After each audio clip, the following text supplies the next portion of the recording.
The truth is, and this has taken me 4 decades to figure out, is that you probably have to be borderline freaking militant on your personal growth. You honestly just do. You have to be borderline militant on healing your trauma. You've got to be borderline militant on making money. You've got to be borderline militant on getting better socially. You've got to be borderline militant on your ethics, integrity, borderline militant on doing the right thing. And again, this is going to shock a lot of people in here, and this is really weird, and I'm just going to speak my truth, and I've come on a long journey, guys, and I'm just here to give you the freaking journey. But I believe you've got to do it for God. I believe that you've got to do it for love. I believe that you've got to do it for something outside yourself. And if you even just do, and by the way, when you do it for others, you're somebody as well, okay? So you're somebody as well. So you deserve to win as well, okay? So that doesn't mean, again, because again, that's codependence. They only do it for others. So you've got to win and love yourself as well. But from a place of self-love and from a place of, making sure that if you're on an airplane, right? What do they say about an airplane? If there's an emergency, the oxygen mask comes down. Why do you put the oxygen mask on yourself first? Why?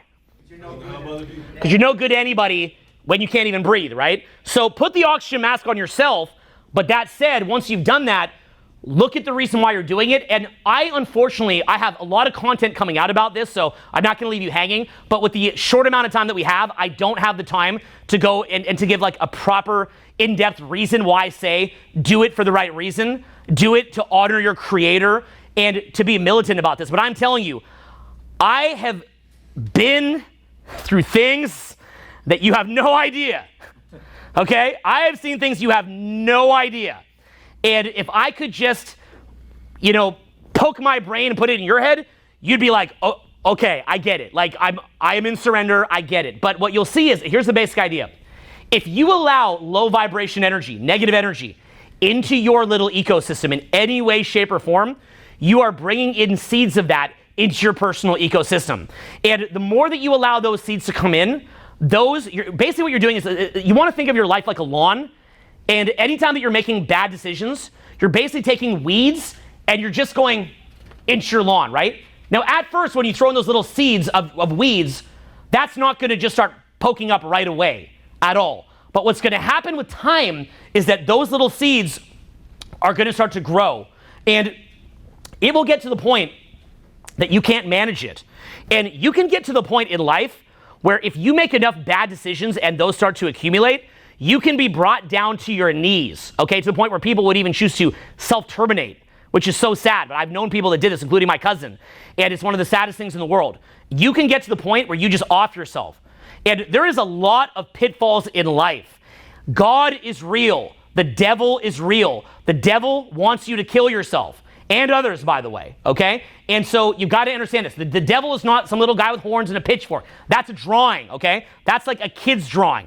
God is not some guy with a beard in a cloud. That's the drawing of a kid or something like, European, Italian guy at the Vatican or something like that, okay? Whatever the case. I've been this beautiful. I can't remember if they had that exact thing. But the point being, those are representations of an energy, the energy of life and expansion and prosperity and creativity and love and light and sharing, and the energy of death and selfishness and density and taking things too serious, even though some things you have to take serious, like I'm talking about here.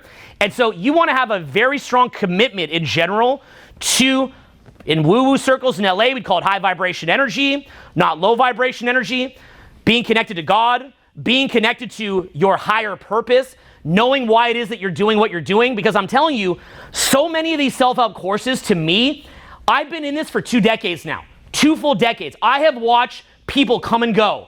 I have watched people, I'm like that Mount Everest coach, okay? I've been up and down Everest, for 20 years, okay? I've gone up and down it, up and down it, up and down it. I've seen where I've fallen off the climb. I've seen where other people have fallen off the climb. You want to think of your personal growth as you going up and down Mount Everest, okay? And I have watched as my closest friends and loved ones have been on that mountain and they just go, Jesus, take the wheel, and they just fall off. And they go down, and they go down hard. And you will see, not only will they lose their money, not only will they become highly, highly negative human beings that are hyper negative, not only will they start to mess up their health, not only will they often go back to drugs, not only will they basically take everything they had and burn it to the ground, but they're not the same people anymore.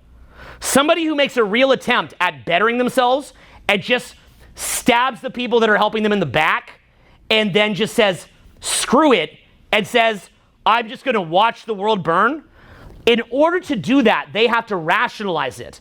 They have to rationalize that behavior, and they have to make that behavior correct in their mind. And as soon as you begin to rationalize something that deep, what winds up happening is that you're now committed to self-deception. You've now committed to self-deception. And so what happens is now you're going to lie to yourself about this, lie to yourself about that, lie to yourself about other things. Now, because you don't have that higher purpose to center you and to give you purpose, you find that you're not motivated to get back to work anymore. You can't concentrate anymore. You start to make little mistakes. Now you start making little mistakes. What do? You medicate it with weed or alcohol or whatever.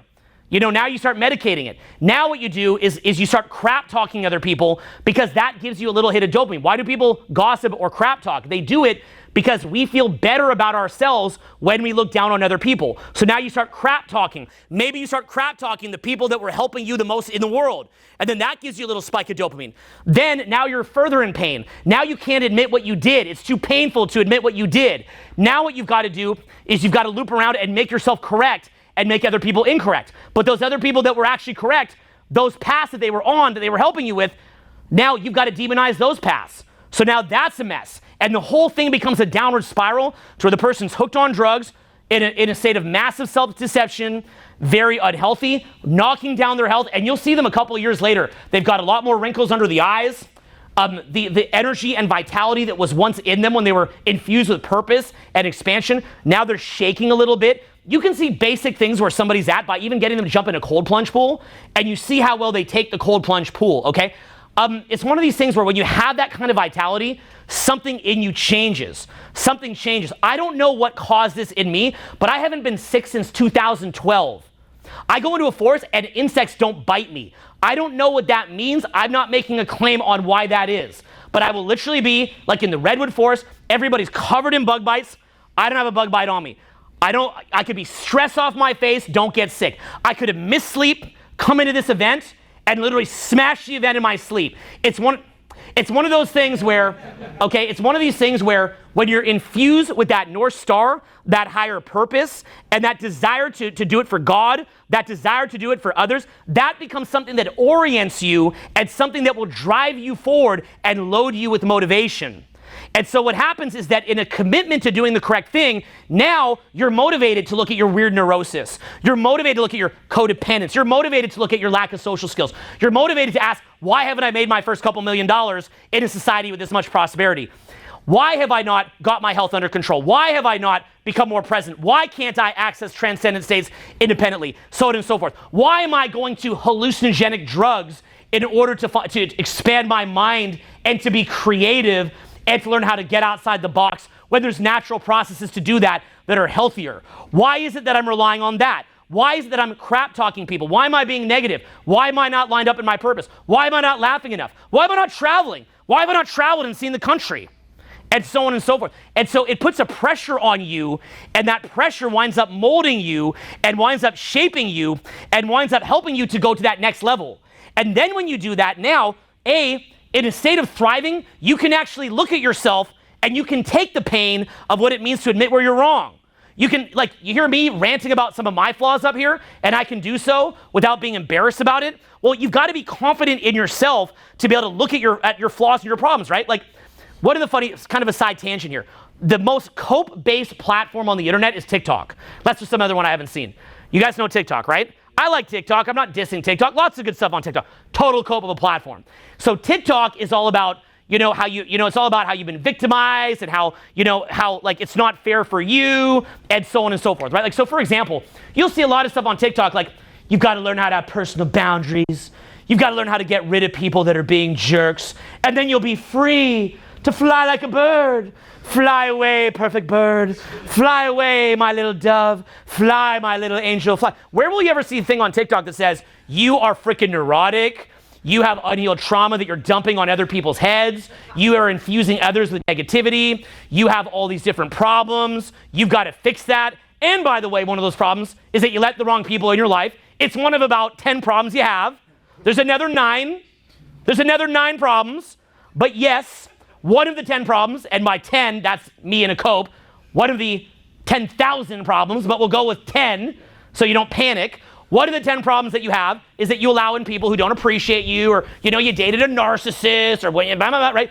Everybody today dated a narcissist, right? So it's like, okay, so it's one of these things, and it's true, narcissists are out there, and they're quite attractive. They're kind of dating everybody, so it's not totally wrong.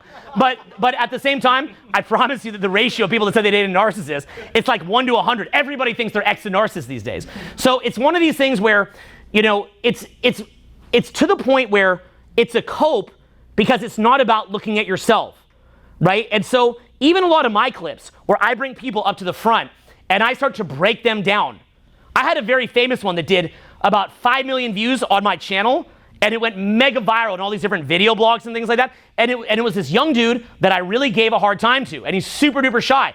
And it went mega viral. Probably did about 50 million combined views on major podcasts and all these different things, right? It was everywhere. And I mean, this thing exploded. And it was me just breaking him down. And all the commentary was like, why would they break him down like that? Why can't he just get a hug? That little guy should just get a hug. That little guy is now dating an Instagram model, by the way. And is more successful. And he's not fixed everything. And he's not saying that he fixed everything. I invite him to all my programs. I love the guy. We're homies. The guy's the man. And he also, by the way, has a twin brother who is advancing because he's around it, but isn't doing quite the same work. And you can really see the difference. Who's the one insulting him? You who believes that he cannot change? You who believes that he should pay money to get a hug? He should pay money to get a hug? He should pay me to be told he's great? When someone's paying you, they want to know where they're going wrong. They want feedback. That's called thriving. In a state of thriving, if you see somebody doing well, you want to believe that they're for real because you want to replicate their results and you believe that you can. In a state of coping, you see somebody doing well and you want to cut them down because it hurts you. It hurts you because you feel like, well, they did it in some wrong, bad way, which, by the way, could absolutely be true, but you'll tend to default to that as a coping mechanism. Thriving, you actually believe in success. Coping, you're skeptical of success. One is because you believe you can replicate it. The other is because it makes you feel sad that you haven't got it and you can't handle it.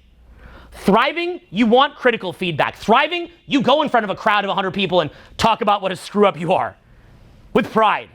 Thriving, you're not embarrassed of your flaws. Coping, blaming everybody else but yourself. You have no flaws. Everybody else is to blame. You're not to blame. Everyone else is to blame. Your ex is to blame. The government's to blame. Society's to blame. Your friends are to blame. Everyone's to blame. Never looking at yourself, other than that you didn't blame people soon enough. Other than you dated a narcissist.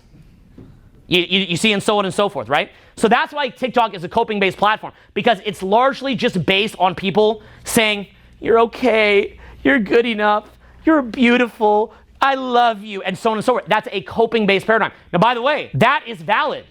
The coping paradigm is valid. It is as valid as me after an ACL surgery having on a knee brace.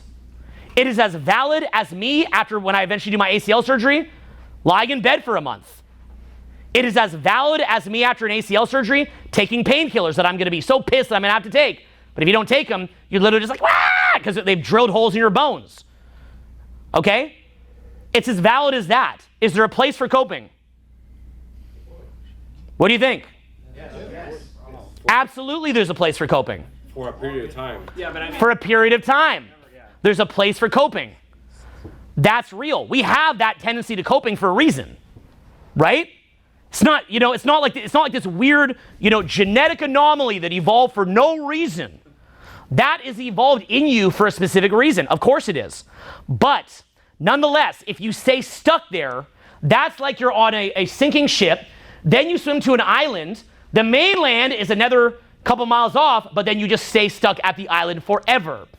Now, by the way, that's a great way for a political party to garner votes by basically just saying, it's not your fault, there's nothing you can do, and so on and so forth.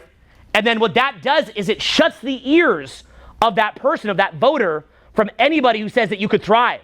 You can thrive. But if I'm a political party, I come up, I shut your ears to anything that would help you, and I keep you permanently in a coping pattern. That is them waging war on that person. They are waging war on that person. but they will never know it. The proper message would be, yes, bad things have happened. Yes, things aren't your fault. Yes, things in the system are wrong. But there's a goalpost. Where's the goalpost? And then what you do is there's something called opportunity cost. Say the word opportunity cost. Opportunity. Say the word what else? What else? So remember, every single second that you're spending talking about one thing is a second that you're not spending doing something else, okay? At a high level business, okay, I've done over 100 million in sales. I've run big time businesses. I'm on the board of advisors for other big time businesses. Okay, when I say I've been attached to over 100 million in sales, I've been actually in the billions as far as companies that I'm attached to or I'm on their board of advisors. All that we do all day is look at opportunity costs. How much time and energy is there? How much available capital is there? And how can we allocate that to make more money? We're not sitting there coping. We're not sitting there saying, I dated a narcissist, or something like that, right? We don't care about that.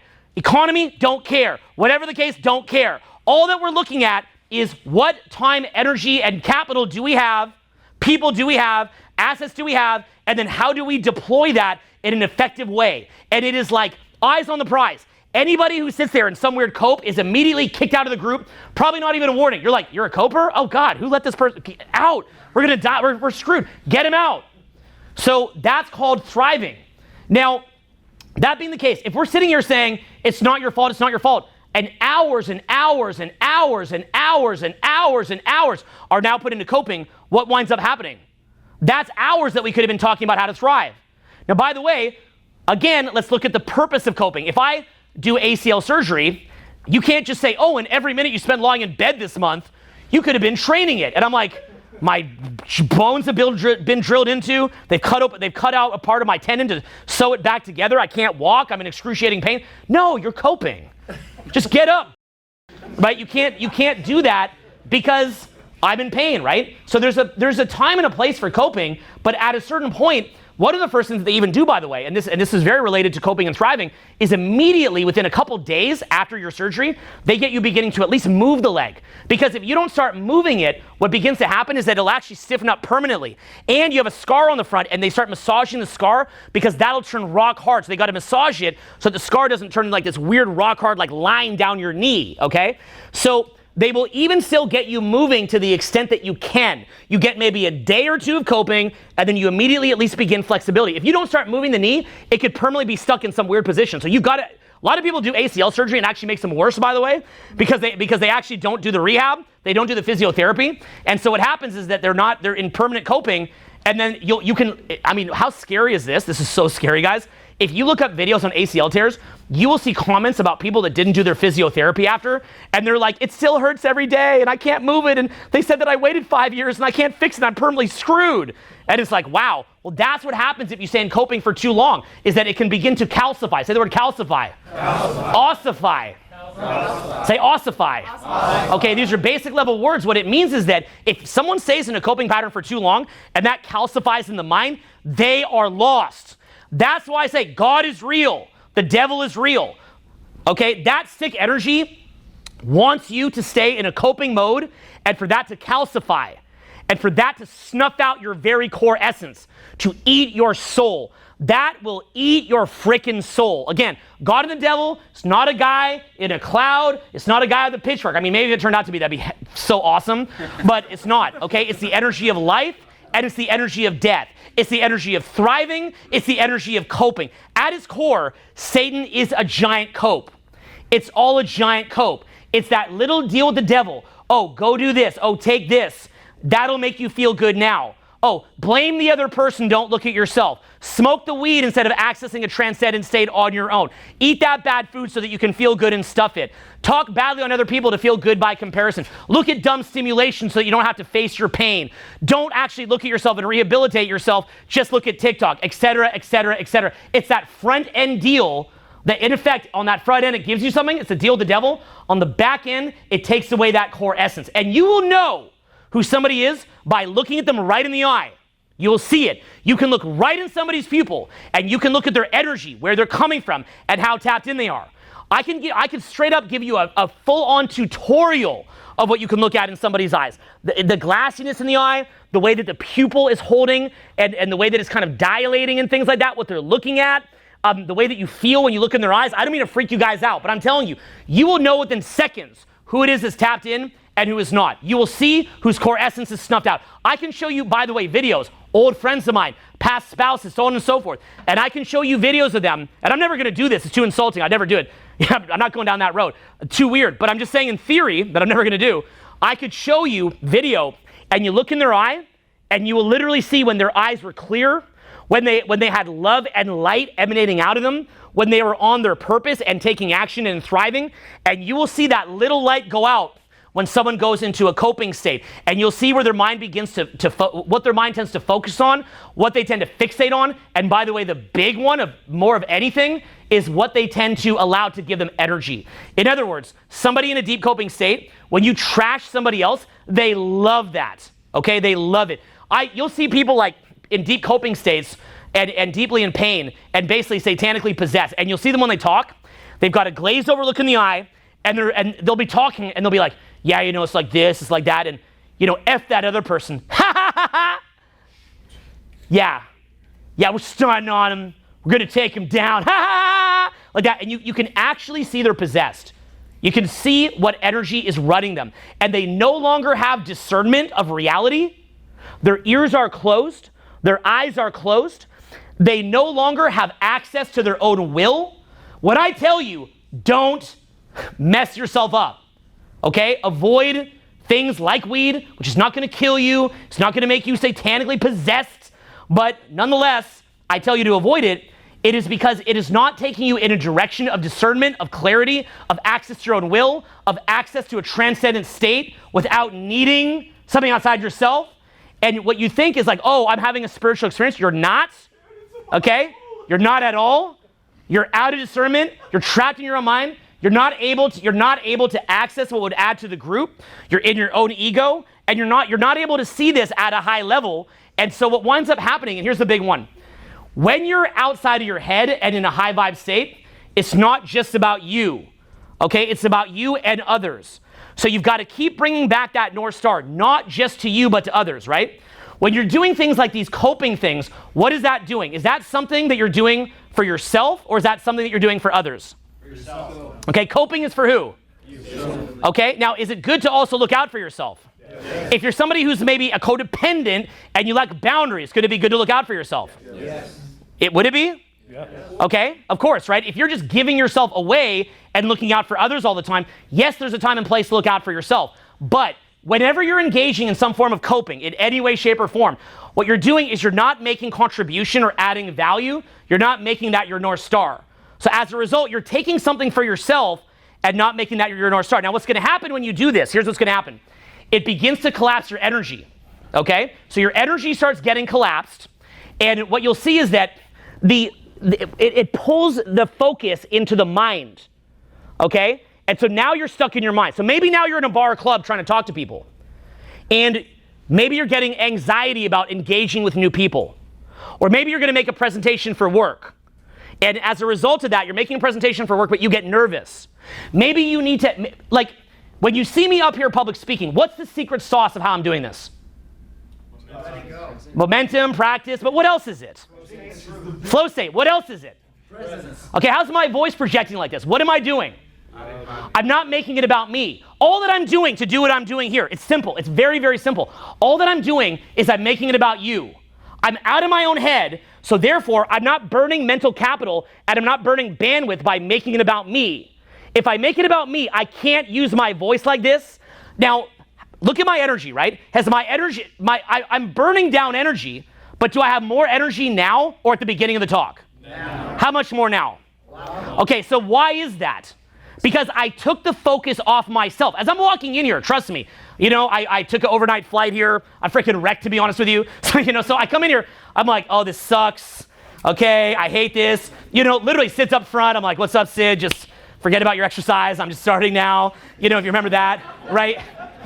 Totally disruptive, right? And so it's like my best buddy and I'm being a dick, right? So, so I'm going to coping myself, right? So I get in here and, I'm starting, right? And I'm making it about me. So I know, though, from experience that as soon as I make it about you, also me to enjoy, to add to you, but as soon as I make it about you, the limits of the physical energy will be transcended. Say the word transcendence. So in other words, if I make it about me, I already don't have enough energy to be here. If I make it about me, I can't free associate and channel that world-class speech. If I make it about me, I can't serve you. But if I make it about me, it's actually going to hurt more. It's going to hurt me more. You know, coming from an overnight flight is going to hurt me more. Why is that?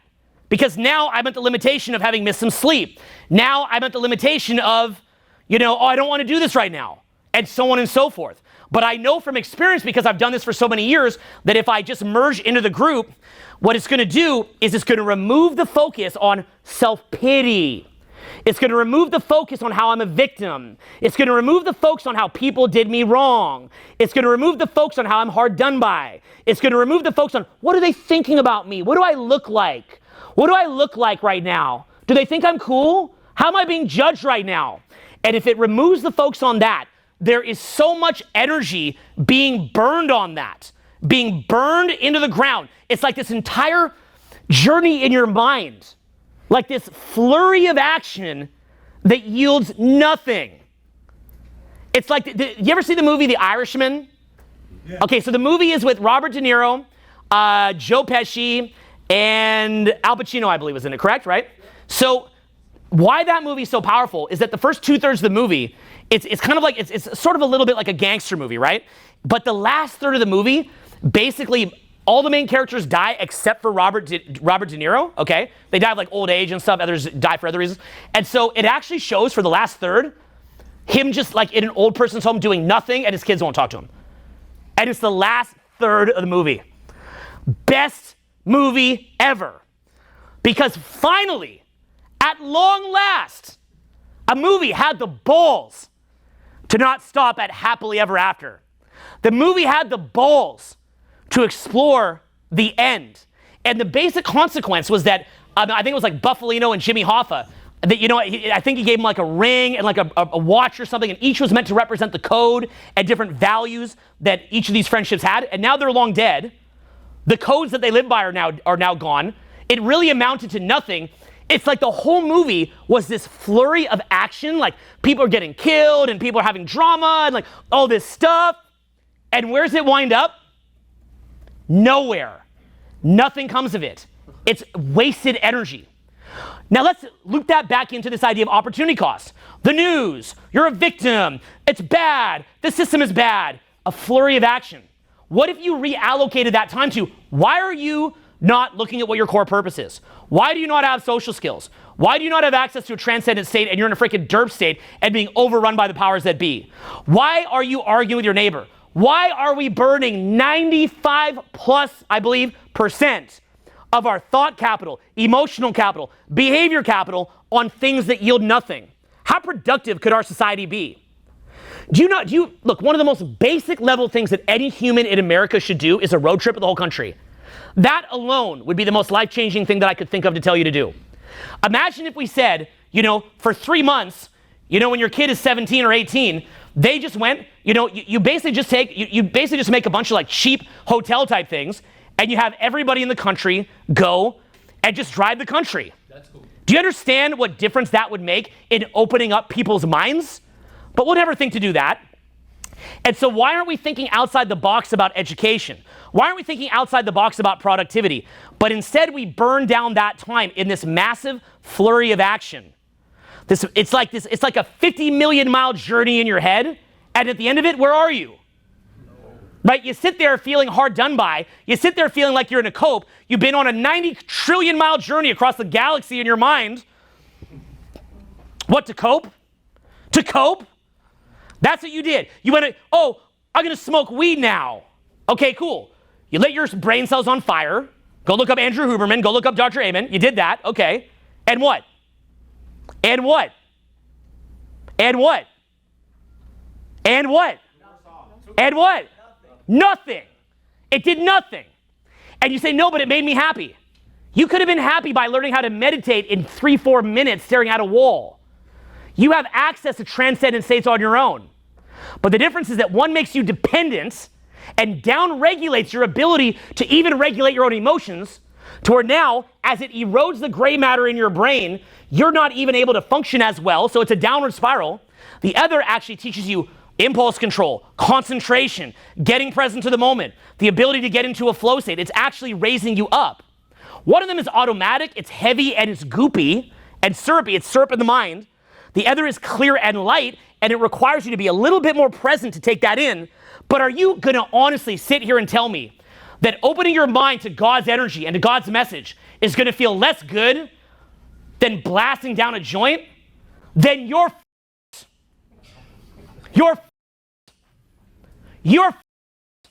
if you think that. You're wrong and you're But if you can't see that in yourself, if you believe in your mind that taking MDMA or Coke is literally going to provide more satisfaction than learning how to access a transcendent state on your own, or somehow it's going to provide more personal growth, or somehow it's going to open your mind to something that you didn't have the capacity to see. If you believe that, you're okay? So teach yourself. You ever seen those old videos, me and Luke up on stage making ourselves laugh till we cry? Now, we live in a sensitive society now. So I've got a pretty off-the-wall sense of humor. I'm not allowed to show that anymore, okay?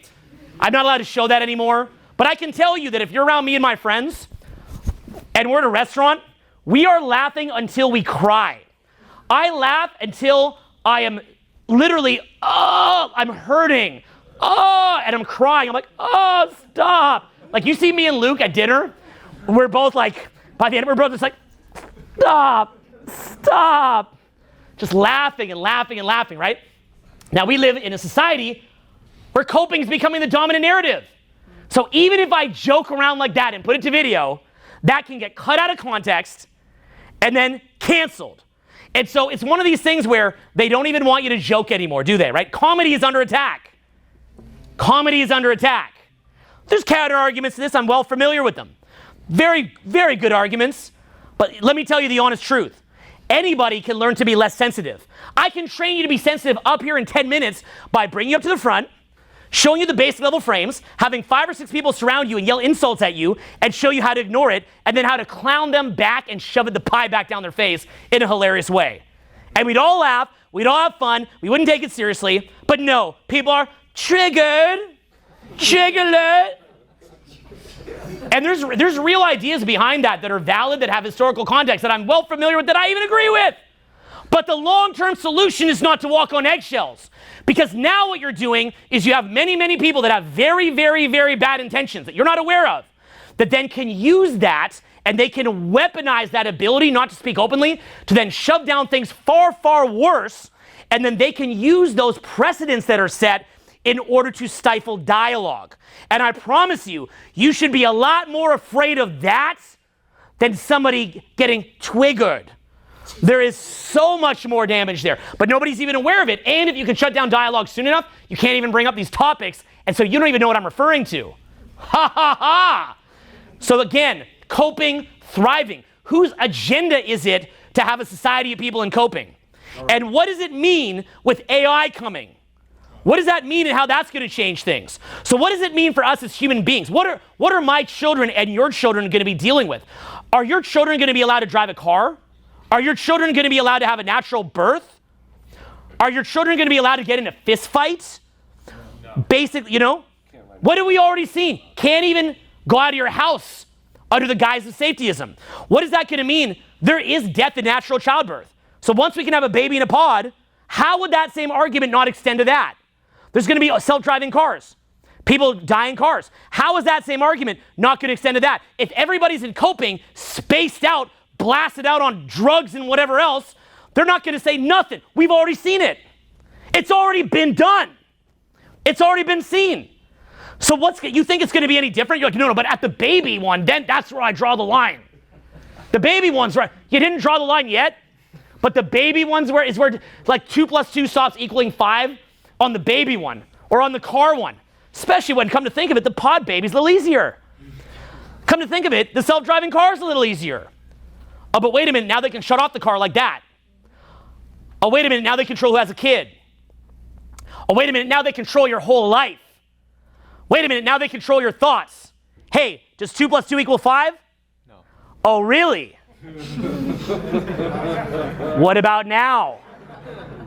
Now does 2 + 2 = 5? No. How much can you take? I bet that if 3 or 4 people here just pin you down and just hurt you a little bit, you just agree to it.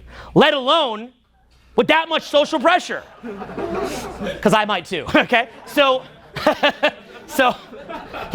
just the nipple hard enough. Okay! Yeah, I can joke a little bit, right? He talked about his nipples. The historical precedent, okay? So just understanding here this idea between coping and thriving, and what is it gonna mean for human beings going into the future, understanding that distinction between coping and thriving, understanding what your potential is, understanding who you are, what this place is, and who you are beyond. And again, I have watched so many loved ones try to climb this mountain, so many, and without the right guidance, they fall off. But let me tell you another thing. What it really comes down to is a complete and total commitment to going to the end. And so what that means, that I really believe that for human beings, what we need to do, and this is a part of our process here on earth, is we need to kind of learn to quiet and still the mind, okay? And on your own, okay? Not with something outside yourself. And we've got to learn to quiet and to still the mind. And in that process of quieting and stilling the mind, we have to intuitively get a sense of what we're here to do. And look, for some people, they might just be a spiritual teacher or some kind of spiritual transcendent. And that means that for them, all they got to do is just meditate till they're dead. Like, I literally believe that Eckhart Tolle, and I've been to many of his events. I was at a recent event. He just survived cancer, by the way. And so I literally believe that he was put here to sit on a park bench. I believe that. That's his purpose, okay? So some people call that a frequency holder, right? His life's purpose is to sit on a park's bench and then to share that, okay? To share that transcendent dimension with other people. That's probably not you. I'm looking. I'm not seeing any Eckhart Tolles in here, I don't think. I want to be a spiritual teacher, to be honest. That'd be cool, but I still don't think you should be on a park bench for 2 years. Oh, yeah. Yeah, I'm not seeing it. I genuinely believe that. I don't see anybody here. I don't think anybody here should be on a park bench. Nope, I'm not seeing it. What does a park bench person look like? Well, because Eckhart Tolle, he sat on a park bench for 2 years, so learn how to get present, basically. I mean, that's kind of a wiping over the whole story of it. But yeah, so Eckhart Tolle, that's his mission, right? For some people, that's their mission. I believe that. I believe that for some people, their mission is to live a quiet, simple life and to add basic, simple positivity to the people they meet. I believe that's for some people. But I also believe that that's not most people. I believe that, and by the way, I don't believe that everybody has to start their own business. You can be an intrapreneur, not necessarily an entrepreneur. When you're an intrapreneur, that means that you have one client, it's your main boss. When you're an entrepreneur, you just have millions of clients. You're never your own actual boss, by the way. Let's be clear about that, okay? So, it's like dating, right? One is like you're married, the other is like you got a harem. But you still got to keep the harem happy. You still got to keep the wife happy. So either way, you got to keep somebody happy. There's never this thing where where you're just like, I don't need to keep anybody happy. I just get free money and sit here and do nothing. Okay, you're always taking action and satisfying people's needs as a way to engage with them. But maybe you're an intrapreneur. Intrapreneur means that you're crushing it within your own organization. You believe in your own organization. People in my organization believe deeply in the mission that we have. They're on this mountain climb with me. They believe in the vision. They're looking to optimize. That's their life's purpose, and others will leave. And many people that were in my organization left and became mega famous. There's many huge creators that came up in my organization, run major YouTube channels, multi-million-dollar businesses that literally I used to view as like a punk kid. Now it's gone further than me in their journey on YouTube. So, social media. So the idea being is that you could be an intrapreneur, you could be an entrepreneur, you could be somebody running a philanthropy. You could be somebody who goes deep into nature. That could be your mission. But you need something that is going to challenge you to evolve your potential. Like we said with going out and meeting people and working on social skills or dating, that's going to challenge you, right? You don't just sit at home. It's something meant to challenge you. So you need to learn a purpose where you go inside yourself and you ask yourself, am I doing a basic level job to pay the bills? Or is this really what I want to be doing? And if you have a basic level job to pay the bills, fine, that's okay. But then is there something that you're doing outside of that that is pushing you to your potential? But you need something that has that same element of going out to bars and clubs that challenges you to get immediate feedback on where it is that you're going wrong. You need that immediate thing where you get smacked. In other words, not coping, not like TikTok, not you're amazing, okay? Not that. but something that's gonna smack you when you mess up. And it's in that process of taking action and then bang, bad feedback, bam, bad feedback, bam, bad feedback, bam, bad feedback. That is meant to shape you and allow you to evolve. You've got to differentiate that feedback between someone who's just a jerk, someone who's negative, someone who's ignorant, someone who's got their own issues. But you've got to be able to learn to parse that out and then say, okay, well, where is the feedback that I don't need to pay attention to, but where's the underlying pattern and commonalities that I'm seeing that I do need to pay attention to? And I believe that that journey is both internal and external. So some of it would be like you run a business. Maybe your business has a funnel. Maybe your business has an offering. Your business has marketing. Your business has the way that team members are dealing with each other. Your business has different components to it, almost like a heart, lungs, kidneys, legs. That's your business. And a lot of that comes down to strengthening that and looking at every single process that you have. In social skills, it comes down to learning the right methods of engaging with people and also becoming socially aware and engaging with people in a way that's win-win, that they enjoy. But there's also the internals that go on as well. And that is some of what I talked about earlier. Me looking at whether it be codependence. Me looking at things like, are you doing it for the right place internally? Are you doing it for selfish benefit or to add value to the world? How is that shifting your motivation? How is that shifting your energy? How is that impacting you? And so on and so forth. So I'd say that you could almost put it into mind, body, and soul is a way that you could look at. The body is the exact things that you're doing, the mechanics behind what it is that you're doing. What are the mechanics behind what it is that you're doing? Where are the mechanics wrong? And looking at that in great detail. Mind would be how you're thinking about the situation and your knowledge base. Soul would be the way that you're tapping into present energy and the space from which you're doing it and what it is that is motivating you. And then soul is what actually then infuses into your mind and into your body. And it infuses it and then further gives you that North Star. So what I've been trying to refer to here is a basic idea that you have incredible potential. And there's a mountain to climb that's right in front of you. Now, as far as superficial things, if this sounds scary, I'll give you some little, you need this little too much vegetables, I'll give you some candy, okay? Sometimes people need this. Some candy. I'm wearing diamond chains, a Rolex watch. I live in a mansion in the Hollywood Hills. I used to compete for best party in all of LA with Hugh Hefner. We had the best parties in LA, other than the Playboy Mansion, I think maybe better. They're about $500K to $1 million per party. We were doing those. My last girlfriend was Miss Ohio USA. My previous girlfriend was 7-time Playboy Playmate. Both great girls. I would say that I've had an amazing dating life. I've got great kids. I skied every major ski resort almost in the entire country this past winter. Just took 4 months off and skied. I went to almost every national park. I drove almost the whole country. I've been to almost every nice restaurant in LA many times. I'm kind of getting fat from it, okay? I take $5,000, $10,000 a month in weird, expensive herbs and supplements like 100-year-old ginsengs and things like that, okay? That, little more expensive by the gram than the weed, but things like ginseng that are actually helping you, open you up spiritually, for real. I have access to a lot of biohacking stuff that's incredibly expensive. I own my own private sauna, my own private cold plunge. I have multiple houses. I don't know, what else do you want to know? I get access to the best parties. I go to the best bars and clubs. I have celebrity friends. I'm on the board of advisors for major companies.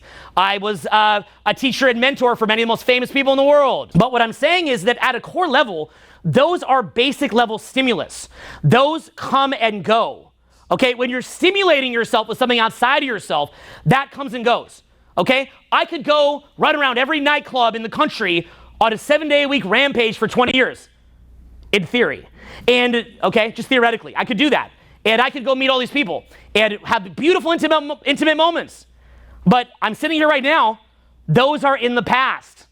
That's gone. That's a blur. I barely remember any of it. How many restaurants do you really remember eating at? How many movies do you even really remember at a certain point? How many parties do you really remember?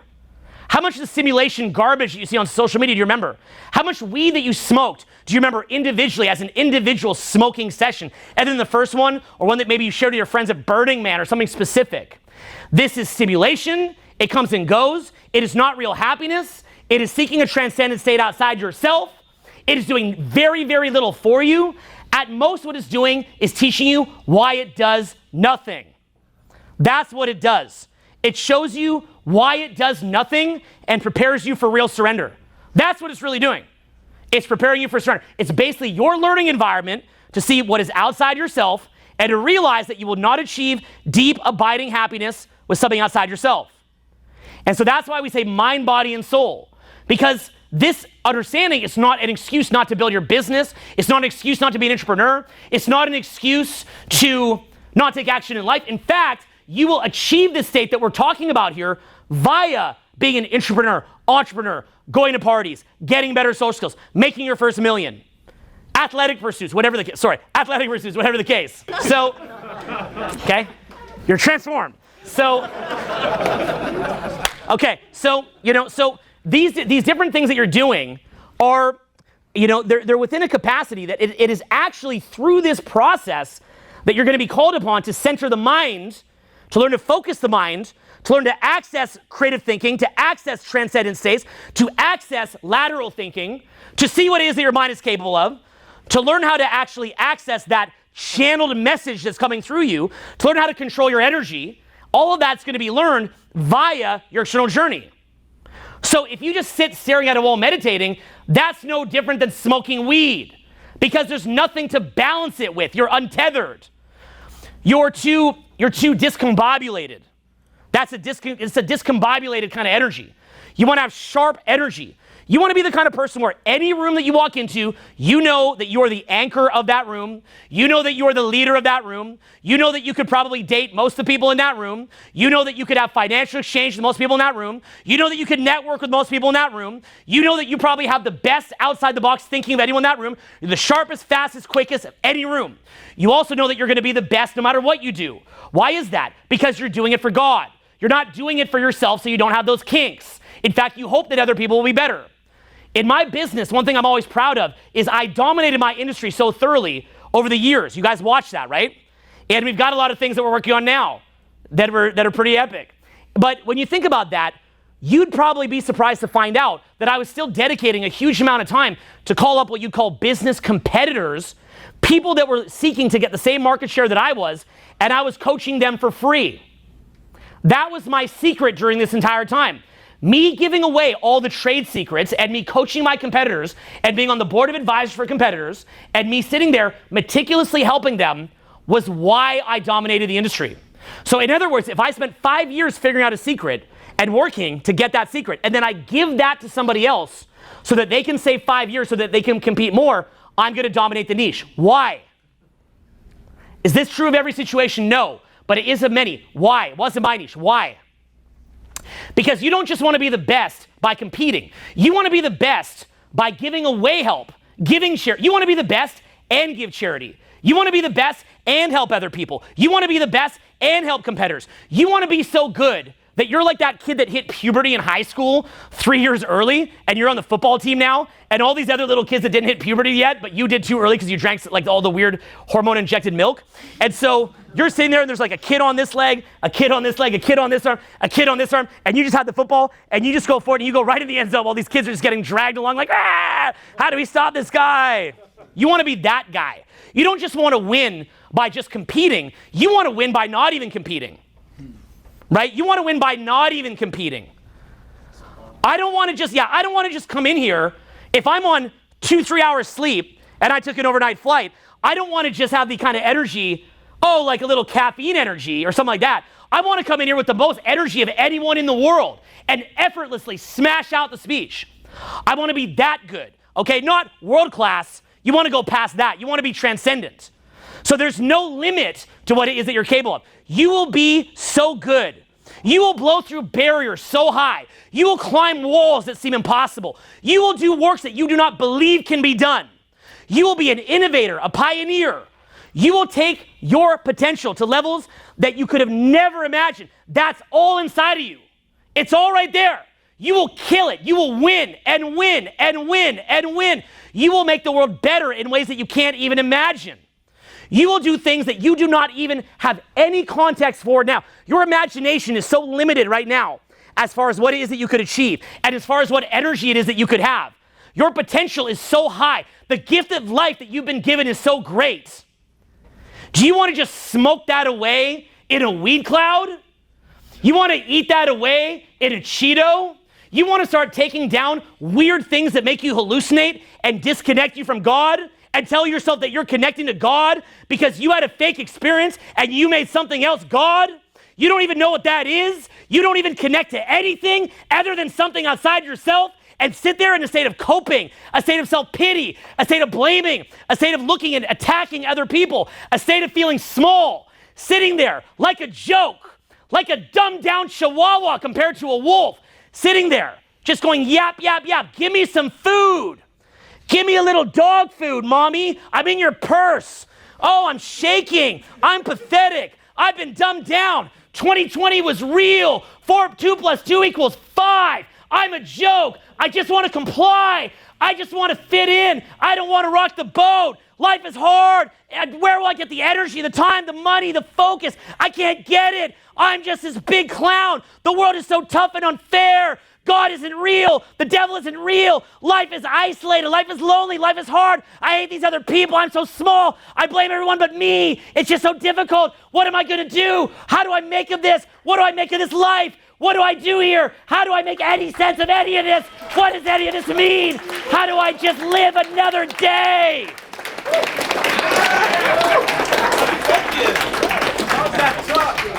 Okay? So wake up. Okay? But I have a codependence. So I care about your success more than you sometime.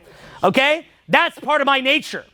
But it's also a Christian thing to care about other people. And it's also a Christian thing to want to bring people back to what they're capable of and not to want to watch your soul get sucked out of your body. And that's a real thing. The devil is real. God is real. It's not some guy with a beard, including a ginger guy with a beard, okay? And a pitchfork, okay? It's an energy. It's the energy of life. It's the energy of death. You've got to get familiar to what it is that you're tapping into. And this will allow you to achieve a potential that you have no context for. There is no limit.